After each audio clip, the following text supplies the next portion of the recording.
Bismillahirrahmanirrahim. Assalamualaikum warahmatullahi wabarakatuh. Alhamdulillah wa syukurillah ala nikmatillah. Allahumma salli ala sayyidina Muhammad wa ala ali sayyidina Muhammad. Saudara pendengar Taklim Cahaya Salam yang semoga kita semuanya senantiasa dirahmati oleh Allah Subhanahu wa Ta'ala. Amin, amin, amin, ya Rabbal Alamin. Sebagai Muslim, kita dilarang makan atau minum sambil berdiri. Anas radhiyallahu anhu menuturkan bahwa Nabi Muhammad Rasulullah Sallallahu Alaihi Wasallam pernah melarang seseorang lelaki minum sambil berdiri. Lalu ada seorang sahabat yang bertanya, kalau makan sambil berdiri bagaimana? Anas menegaskan, itu lebih buruk dan lebih kecil lagi. Hadis riwayat Muslim. Akan tetapi, jika dalam keadaan terpaksa kita diperbolehkan minum sambil berdiri. Ibnu Abbas radhiyallahu anhu mengisahkan bahwa ia pernah menuangkan air untuk Muhammad Rasulullah sallallahu alaihi wasallam di sumur Zam-Zam. Lalu beliau meminumnya. Ibnu Umar berkata, padahal beliau sedang berdiri. Hadis riwayat Muslim. Minum sambil berdiri tersebut Rasulullah Shallallahu Alaihi Wasallam lakukan karena dalam keadaan darurat, tidak ada tempat yang memungkinkan beliau untuk duduk. Nabi Muhammad Shallallahu Alaihi Wasallam juga pernah minum air dari kirba, yaitu sejenis teko atau kendi yang digantung sehingga beliau meminumnya sambil berdiri. Barok bin Zaid radhiyallahu anhu mengungkapkan, Rasulullah Shallallahu Alaihi Wasallam pernah bertamu ke rumah Ummu Sulaim. Di sana ada kirba yang sedang digantung. Beliau minum dari mulut kirba itu dalam keadaan berdiri. Lalu Ummu Sulaim mengambil dan melepaskan kirba itu dari gantungannya. Hadis riwayat Tirmizi, Ahmad dan Darami. Yang jelas ada kalanya Nabi Muhammad Sallallahu Alaihi Wasallam minum sambil duduk, namun terkadang minum sambil berdiri. Abdullah bin Amr ibnu As radhiyallahu anhu menceritakan, ada kalanya saya melihat Rasulullah Sallallahu Alaihi Wasallam minum dalam keadaan berdiri dan terkadang dalam keadaan duduk. Hadis riwayat Tirmizi dan Ahmad. Beberapa hadis meriwayatkan bahwa Nabi Muhammad Rasulullah Sallallahu Alaihi Wasallam pernah minum sambil berdiri, dan ada pula hadis-hadis lain yang menyatakan bahwa beliau melarang minum dalam keadaan berdiri. Itulah sebabnya para ulama berbeda pendapat dalam masalah ini. Namun mayoritas ulama sepakat bahwa minum sambil berdiri hukumnya makruh. Maksudnya adalah sebaiknya tidak kita lakukan. Para pendengar setia Cahaya Salam yang semoga kita semuanya senantiasa dirahmati oleh Allah Subhanahu wa Ta'ala. Amin, amin, amin. Gelas minuman yang biasa digunakan oleh Nabi Muhammad Sallallahu Alaihi Wasallam terbuat dari kayu yang dilapisi besi. Sabit radhiyallahu anhu menyatakan bahwa Anas bin Malik mengeluarkan sebuah gelas yang terbuat dari kayu keras dan dilapisi besi. Lalu Anas berkata, wahai Sabit, ini adalah gelas Rasulullah Sallallahu Alaihi Wasallam. Dengan gelas ini saya telah memberikan kepada Rasulullah Sallallahu Alaihi Wasallam segala jenis minuman, terkadang air, ada kalanya anggur, juga madu atau susu. Hadis riwayat Bukhari, Tirmizi dan Imam Ahmad. Ketika minum, kita dilarang melakukannya dengan sekali nafas. Ibnu Abbas radhiyallahu anhu mengabarkan bahwa Rasulullah Shallallahu Alaihi Wasallam bersabda, janganlah kalian minum dengan satu nafas seperti minumnya keledai, namun minumlah 2 atau 3 kali nafas. Bacalah bismillah jika kalian akan minum, dan bacalah alhamdulillah apabila telah selesai minum. Hadis riwayat Tirmizi. Yang dimaksud dengan minum dengan satu nafas yaitu meminum beberapa tegukan sampai puas tanpa berhenti. Biasanya minum dengan sekali nafas ini kita lakukan apabila terlalu lama menahan rasa haus. Salah satu hikmah dari anjuran Nabi Muhammad Rasulullah SAW agar kita tidak minum dengan satu nafas ini adalah belajar mengendalikan hawa nafsu. Nabi Muhammad SAW sendiri selalu berhenti 3 kali setiap minum.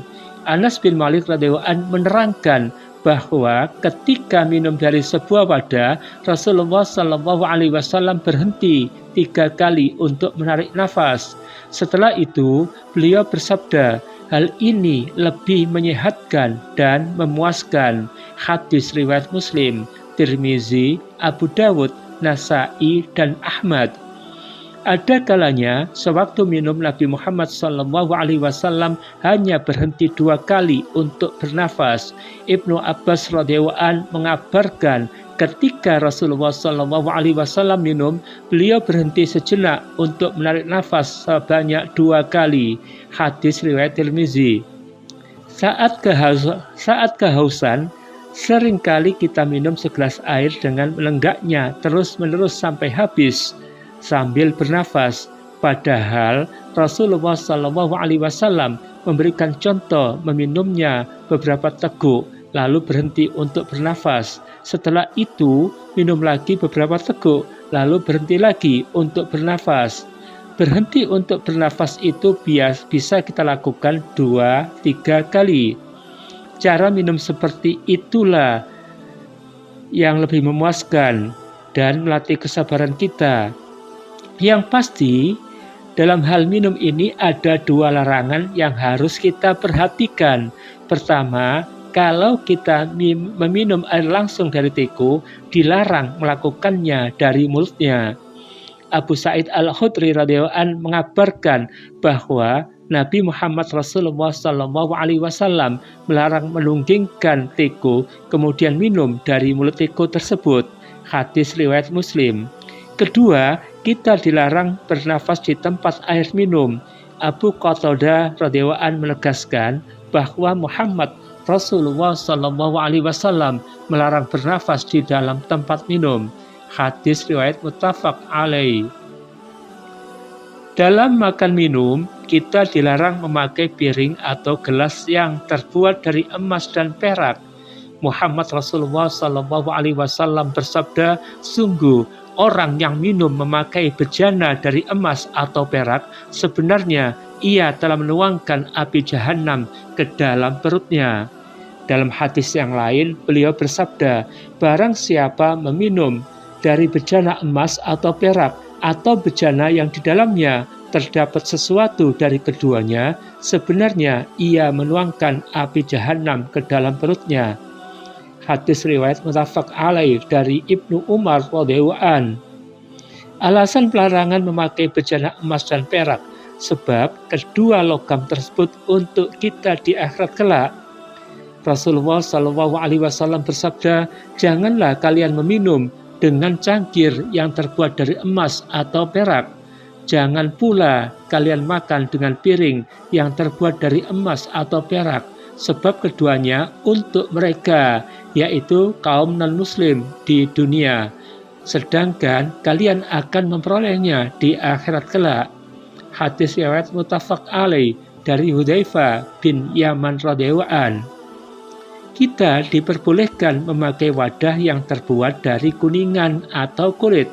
Abdullah bin Zaid radhiyallahu anhu mengabarkan Rasulullah SAW mengunjungi kami. Lalu kami mengeluarkan air untuknya dalam suatu bejana kecil yang terbuat dari kuningan. Kemudian beliau wudhu. Hadis riwayat Bukhari, Abu Dawud, dan Ibnu Majah. Imran bin Husain radhiyallahu anhu juga mengungkapkan bahwa Nabi Muhammad Rasulullah SAW pernah berwudu memakai air dari wadah tempat menyimpan air yang terbuat dari kulit binatang milik seorang wanita musyrik. Hadis riwayat muttafaq alaih.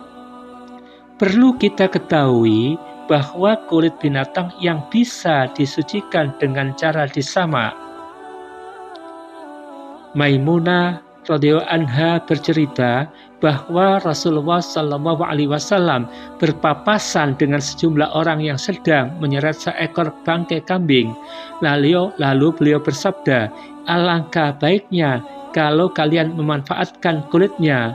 Orang-orang itu berkata, kambing ini telah menjadi bangkai. Maka Nabi Muhammad Rasulullah Shallallahu Alaihi Wasallam mengungkapkan, ia dapat disucikan dengan air dan daun salam. Maksudnya adalah disamak. Hadis riwayat Abu Dawud dan Nasai.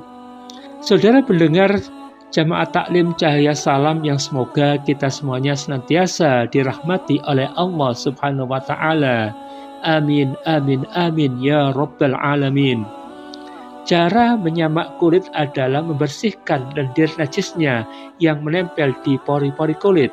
Bahan yang digunakan menyamak adalah sesuatu yang agak kasar seperti dedaunan dan rempah-rempah. Tetapi hanya kulit babi dan anjing yang tidak boleh disamak sebab tetap najis mughallado, yaitu najis berat.